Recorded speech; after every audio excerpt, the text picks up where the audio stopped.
はい、皆さんお疲れ様です。ゾーリと申します。トリックロジック続きやっていきたいと思います。今回は回答編で、明かりの消えた部屋での、回答編ですね。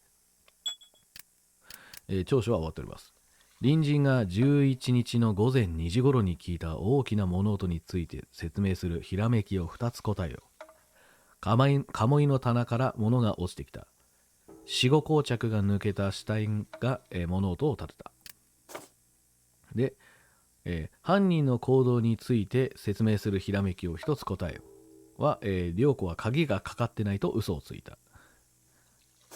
で、犯人は誰か。まあ、いきます。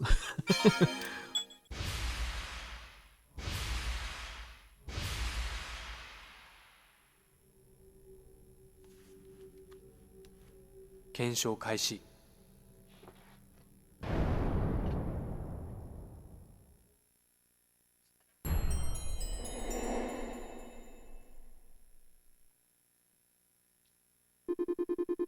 検証を始めるにあたって、今回の事件の概要を確認しておこう。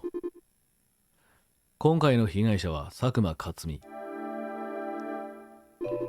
第一発見者の一人である高橋涼子の恋人だ。死体が発見されたのは高橋涼子の部屋。13日の午後4時頃、司くんと小島達夫と高橋涼子が韓国料理から帰ってきて発見した。死亡推定時刻は9日午後4時から11日午後4時の間。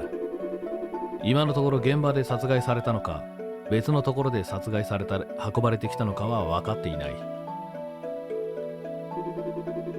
特筆すべき重要な点としては、現場の隣に住む住人が聞いた物音についての証言がある。11日午前2時頃に何か重いものが壁にぶつかるような大きな物音を聞いたという。この時に殺害されたとも考えられたが、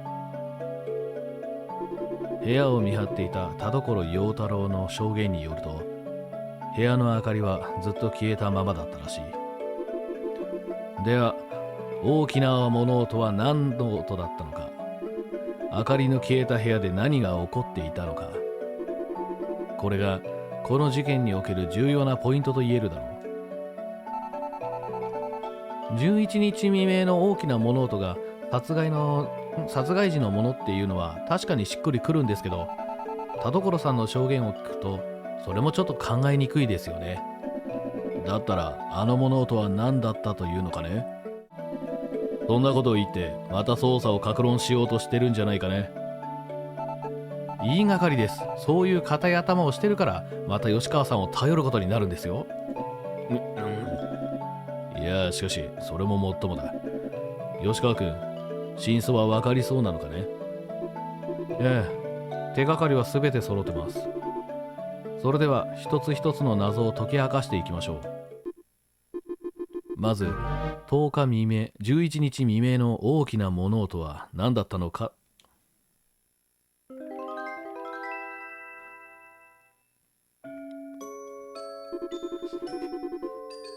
現場の隣に住む女子高生は11日の未明午前2時頃、現場で大きな物音がしたと証言した。この物音が何だったのかを考える前に、その時の状況についてもう一度確認しておきたい。現場の状況については田所陽太郎の証言があった。赤車のこの部分だ。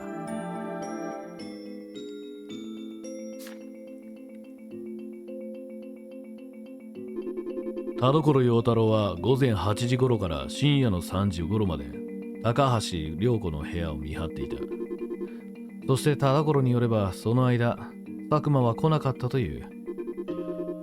部屋の主である高橋涼子は韓国に旅行に行っていて終日留守。無人と考える部屋の明かりは消えたままだった。明かりの消えた部屋の中でなぜ大きな物音がしたのか。誰かが暴れたか倒れたか。でも部屋が真っ暗なんですよね。そうだ。真っ暗な部屋の中に被害者か犯人、あるいはその両方がいた可能性は考えられなくもないが、田所によれば午後8時頃から午前3時まで部屋に入っていく人間はいなかったという。ということは、物音を立てた人物は午後8時以前からずっと暗い部屋の中にいたということになる。そんな長時間人がいたのに田所が気づかないというのはちょっと不自然だ。明かりが消えていても気配ぐらいはしただろう。田所が犯人で嘘をついている可能性はあるんじゃないかね。だとすれば、司くんが話していた通り、田所の嘘は妙です。田所が犯人だとすれば、隠したいのは自分が高橋涼子の部屋に入ったという事実だけ。誰も部屋の中にいなかったような証言をする必要はないはずです。佐久間克美が部屋の中で死んでいた事実と矛盾してしまう。誰かが部屋の中にいたと証言すれば、当然田所が部屋を訪れたと思われるからじゃないかね。そうです。どうせ嘘をつくなら、佐久間克美が殺害される前に立ち去ったと言えばよかった。なぜそうしなかったのか。その理由は見つからない限り、田所の証言に嘘はないと考えていいでしょう。午後8時頃から午前3時まで部屋の明かりは消えていて、人の気配もなかったはずです。そうなると、その時に殺害されたのは考えにくいということか。被害者が一人で頭を打って倒れたというのもなさそうだね。じゃあどうして大きな物音がしたんでしょうか。誰もいない部屋の中で何かが大きな音を立てる状況として考えられるのは、物が倒れたり落ちたりした場合だ。今の段階ではどちらも考えられるが、ひとまずこのひらめきを思い出してもらいたい。鴨居の棚から物が落ちてきた。両子の部屋はダイニングキッチンの奥に良室があり、その境には鴨居があった。鴨居というのは天井より低くなっている戸の枠組みの部分だ。洋室側の鴨居の上に両側には取り付けの丈夫な棚があった。この高い位置にある棚の上から何か重いものが落ちてきたとすれば、壁に物がぶつけられたような大きな音が響いたことだろう。鴨居の上の棚から物が落ちた？確かに大きな物音の原因としては十分考えられそうだが、棚の上には落ちてくるようなものが置いてあったのかね。アーカ社にはこの棚の上に特に何か大きなものが置いてあったという記述はありません。死体発見時には大きな音を立てるようなものは置かれていなかったと考えられます。まあその時はすでに落ちた後ということになるからね。しかしそれだと何が置いてあったのかわからないじゃないか。私死体を発見する前に一度涼子の部屋に入りましたよ。旅行に出発するとき部屋まで迎えに行きましたから。じゃあ何が置いてあったか覚えていないかね。鴨居の棚の上ですよね。司くんが覚えているはずがない。司くんがいた玄関だと、洋室の鴨居の棚の上は四角になってるからな。ああ、そっか。部屋の中に入ってからは見えませんね。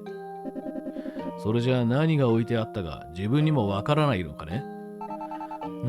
涼子ならわかると思いますけど、赤社には何も書かれてないですよね。そもそも物が落ちてきただけなら事件とは関係ないんじゃないのかね。いいえ、鴨居の棚の上から物が落ちてきたという事実はこの事件の全てを表しています。とてもそうには思えないんだが、さっきから考えてたんですけど、肝心の落ちてきたものはどこに行ったんでしょうか。死体を発見した時落ちてきたようなものなんてどこにもなかったと思いますけど、鴨居の棚の上から落ちてきたのが、そしてそれがどこに行ったのか、それは物音と事件の関連性について考えることで見えてくる。大きな物音は事件とどう関係しているのか。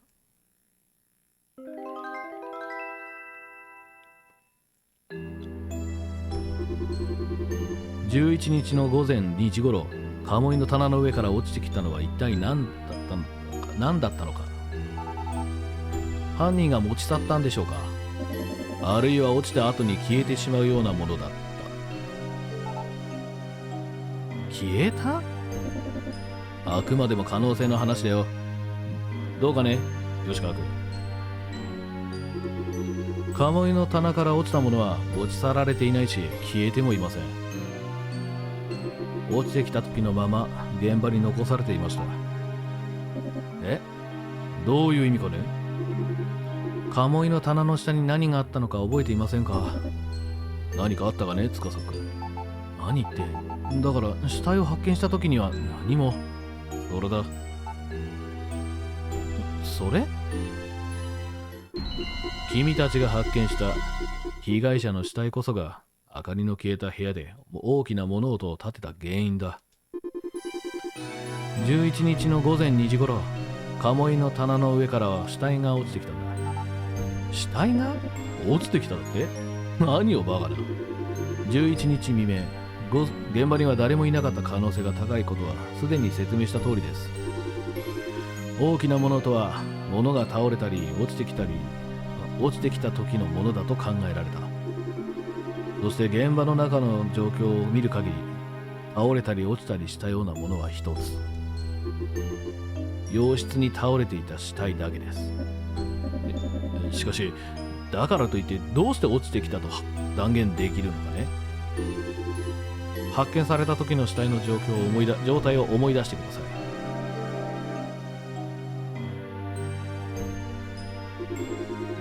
死体はダイニングと洋室の境目のあたりに倒れていました。死体の上には鴨居の棚があります。ここから落ちてきたと考えるのが自然でしょう。でもそもそもなんで死体が鴨居の棚から落ちてくるんですか？当然犯人が乗せたからだ。なんでそんなところに収納するのかね。隠すにしたって丸見えじゃないか。だいたい落ちてきたって犯人が落としたってことかね。いいえ、明かりが消えた現場に犯人がいたはずがありません。死体は一人でに棚から落ちたんです。地震でもあったんですか？あるいは犯人がよっぽど落ちやすい置き方でもしていたか。犯人は確かに落ちるような置き方をしました。そもそも落ちてくるように鴨居の棚の上に選んだんですから。落ちてくるように？このひらめきを思い出してください。死後膠着が抜けた死体が物音を立てた。これは死後膠着についてこの説明から導き出されたものです。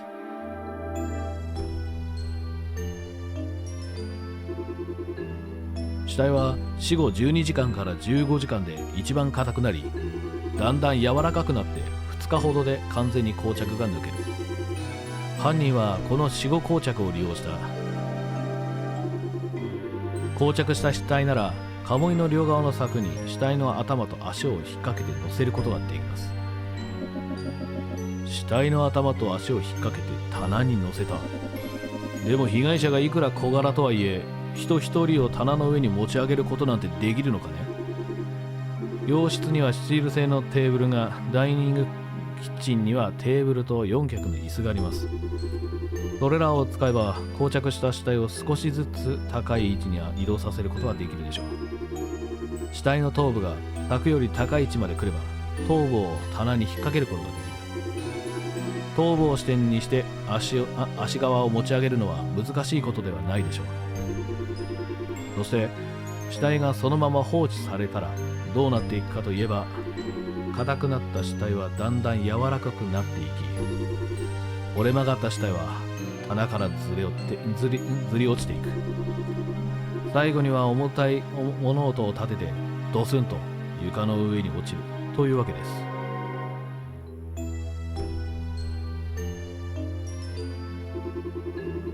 犯人は犯行時刻をごまかすために死後膠着を利用した時限装置を作り上げた。犯行時刻をごまかそうとしたのだから、当然死体が落ちた時に犯人が現場にいるはずがない。誰もいない明かりの消えた部屋で大きな物音がしたのはこういう仕組みだったんだ。なんと時間が来たら死体が落ちて犯行現場の出来上がりっていうわけかね。その状態は私たちが発見したっていうわけですか？待てよ。11日の午前2時の段階で死体の膠着が抜けたということは、逆算すれば死体推定時刻がはっきりするんじゃないかね。そうです。死体が柔らかくなっていくのは一番硬くなった12時間から15時間以降。2日経つと完全に柔らかくなることから2日以上は経っていない。つまり目撃証言と合わせて考えた場合、死亡推定時刻は9日の午後7時から10日の午前11時までの間ということになります。10日の午前11時より前、つまり司くんたちが旅行に行く前に死んでいた可能性が強いというわけだな。君もめでたく最有力容疑者の仲間入りというわけだ。めでたくないです。ではこれまでの検証結果を一度まとめておこう。犯人は9日の午後7時から10日午前11時までの間に佐久間克美を殺害。その12時間から15時間後、死体が一番硬くなった時、現場の洋室の鴨居の棚に死体を置いた。そのまま犯人は現場を去る。その後棚に引っかかっていった死体は徐々に柔らかくなっていって吊り下がり、11日の午前2時頃、床の上に大きな音とともに落ちた。現場は13日の午後4時までそのままの状態だった。そして旅行から帰ってきた司くんたちが死体を発見したというわけだ。まさかあの物音した時、現場では死体が落ちただけだったとは。克美さんが涼子の部屋にやってくるわけがなかったんですね。すでに死んでずっと部屋の中にいたんですから。しかし犯人は一体いつ死体を棚の上に乗せたのかね。それによってはアリバイがある人間とない人間がはっきりしてくるだろう。死体は具体的にいつから棚の上にあったのか、それは現場のドアの鍵について考えることでわかる。現場のドアの鍵？そういえばドアの鍵が開いていたとか開いてなかったとか証言に矛盾があったな。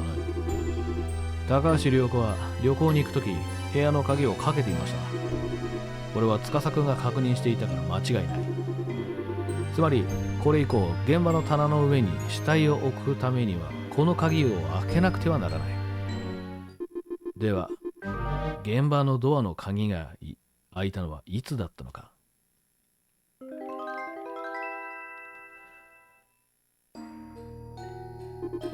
現場のドアの鍵について矛盾した証言をしているのは高橋涼子と花井和美の2人。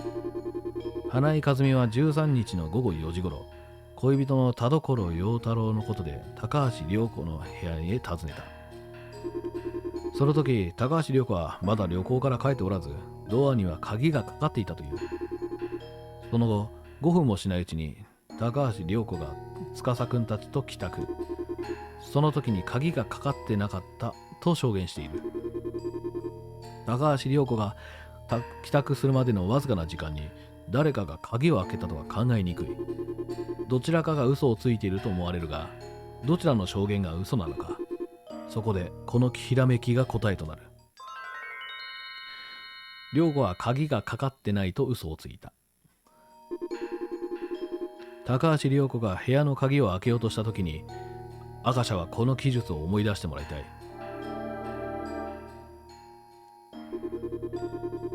高橋涼子はドアノブを回して確かめる前に鍵を差し込んでカチャカチャ言わせている。これは何度か鍵を回したということだろう。この時に鍵を開けて鍵がかかってなかったと嘘をついても誰も気づかれなかったはずだ。確かに。赤社には鍵を差し込む前にドアが開いたとは書いてないね。ドアの鍵はかかっていた？でもどうしてそんな嘘を？なぜそんな嘘をついたかすぐに明らかになるだろう。考えるべきなのはドアが高橋涼子が旅行に出かけて帰ってくるまで開かなかったという点だ。ドアが開かなかったなら、当然その間、死体が棚の上に置かれたはずがない。つまり、死体が置かれたのは、高橋涼子が旅行に出かける前ということだ。まさか、それなら涼子が気づくはずですよ。人間一人が棚の上に乗っていたら気づかない方がおかしいだろうね。それはそうでしょうね。それはそうでしょうねって、どういうことですか、吉川さん。ではそろそろはっきりさせよう。犯人は誰なのか。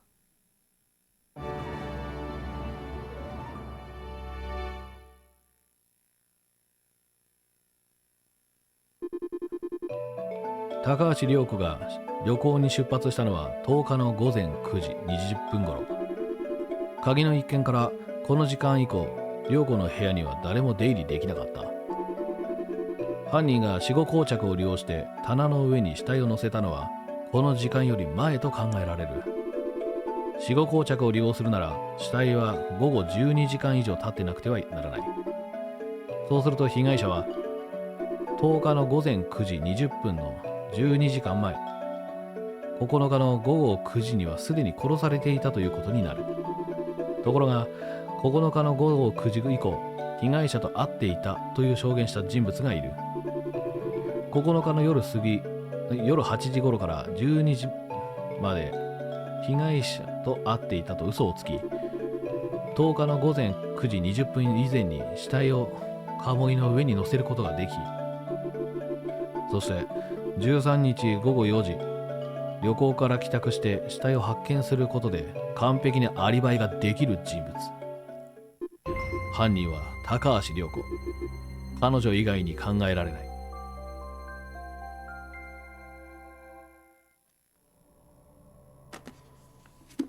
検証終了。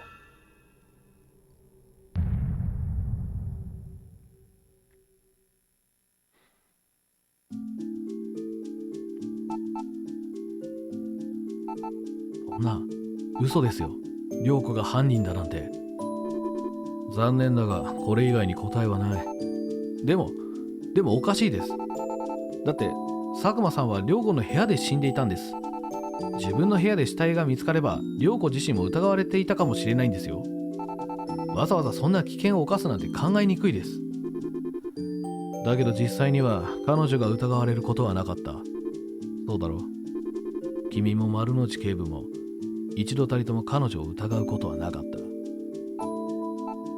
それは犯行場所を自室にした理由まではわからない。最初から自室で殺すつもりだったのか、たまたま自室で佐久間さんを殺してしまい、その後で隠蔽方法を考えたのか。ともあれ彼女にはよく分かっていた。自室で死体が見つかることで自分にとってどれほど危険かということがね。だから彼女は自分が疑われないための強固なアリバイ作りをする必要があったんだ。一つ目は韓国旅行に行く直前、君に部屋の中を見せ、そこに死体がないと思わせたこと。もう一つは帰国した後お茶をご馳走すると言って君たちを誘ったこと。その際実際はかかっている鍵を開いていたように見せかけ、そして君と一緒に死体を発見した。これで自分が疑われることなく他の誰かが被害者を殺害したと思わせることができる。彼女のアリバイ作りに君は利用されたんだ。一度ならず二度までもね。そんな容疑者の範囲がなるべく限定されず、誰でも犯行が可能なように思わせたい。彼女がそう考えたのは当然だし、どうしても必要なことだったんだ。これ以上のことは何もわからない。納得できないなら現世に戻って調べ直してみたらいい。あとは君と警部に任せるよ。わかりました。お世話になりました。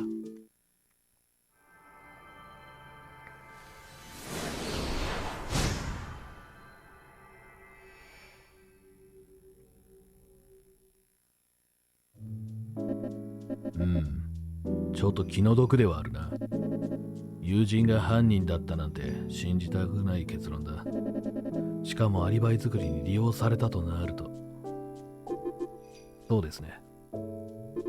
でも、ある意味高橋涼子は彼女は小島達夫のことを信頼していたとも言えるかもしれません。彼らが自分を信じて疑わないからこそ、高橋涼子も彼らを信じることができた。肝心のアリバイ工作に他の誰でもなく彼らを利用したのはそういうことかもしれません。それはそれで何とも皮肉な友情だな。人間ってやつは信用という財産を時に悪用することもあるということか。しかし高橋涼子はどうして佐久間克美を殺害したんだろうね。ああ、そこまでは。どっちかの愛情が冷めたとか、些細なことで喧嘩したとか、暴力に耐えられなくなったとか、まあいろいろ考えられるが、その辺は本人から聞くことにするか。ではそろそろわしも失礼するよ。面倒な後始末が残ってるかと思うと気が重いが、これも仕事だ。仕方ない。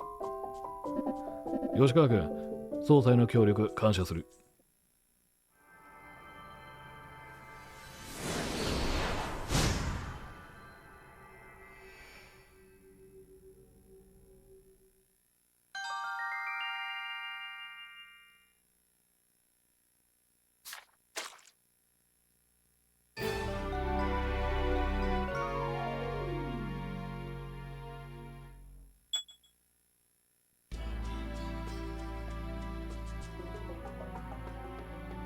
また彼女の事件だったな。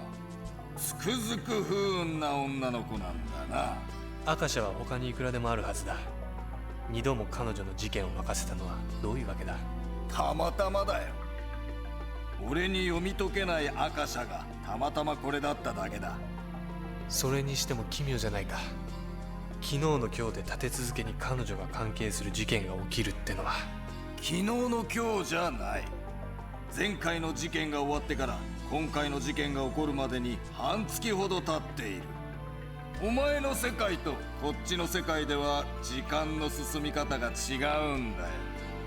こっちじゃ1日でも向こうじゃ半月だ。だとしても半月で二度も事件に巻き込まれたりはしないと思うけどな。そういう不運な人間もいるんだよ。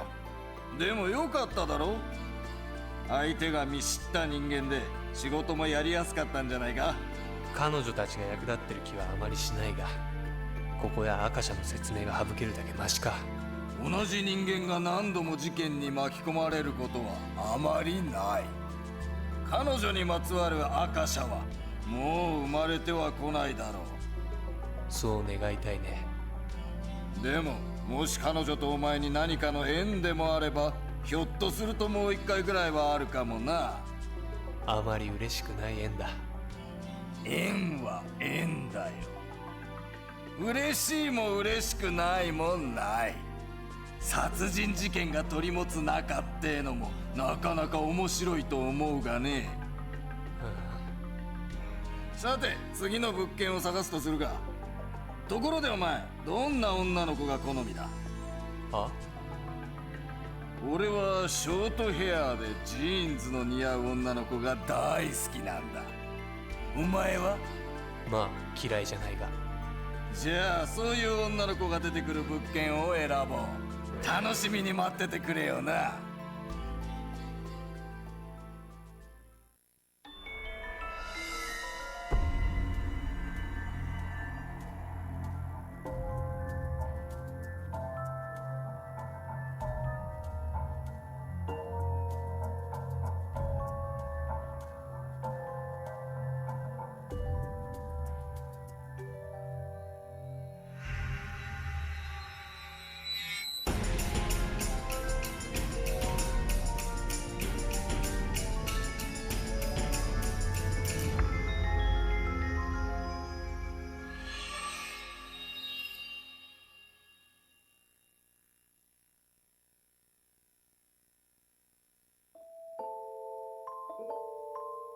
はい、以上が明かりの消えた部屋での真相ですね。で、じゃあ次は雪降る、女子寮にてをやっていきたいと思います。それじゃあ、また。